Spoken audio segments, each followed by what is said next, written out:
মিজান নিউজৰ দৰ্শক স্বাগতম জনাইছোঁ। এই মুহূৰ্তত আহি পৰিছে অতি গুৰুত্বপূৰ্ণ খবৰ।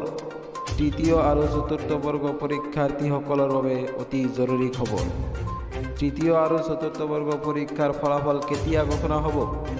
ৰাজ্যৰ লাখ লাখ পৰীক্ষাৰ্থীয়ে পৰীক্ষা দিছে, তেওঁলোকৰ ফলাফল কেতিয়া ঘোষণা হ'ব? মুখ্যমন্ত্ৰী ডক্টৰ হিমন্ত বিশ্ব শৰ্মাই ঘোষণা কৰিছে যে তৃতীয় আৰু চতুৰ্থ বৰ্গ পৰীক্ষাৰ ফলাফল এমাহৰ ভিতৰত আমি ঘোষণা কৰিম। আমাৰ ইয়াত মুখ্যমন্ত্ৰী ডক্টৰ হিমন্ত বিশ্ব শৰ্মাৰ মন্তব্য আছে, আমি মন্তব্যটো শুনাই লৈছোঁ। ভিতৰত পৰীক্ষাৰ ফলাফল দিবলৈ চেষ্টা কৰিম। আমাৰ পৰীক্ষাটো খুব ভাল হৈছে। 9 লাখ কেণ্ডিডেটে পৰীক্ষাত এপিয়াৰ কৰিছে।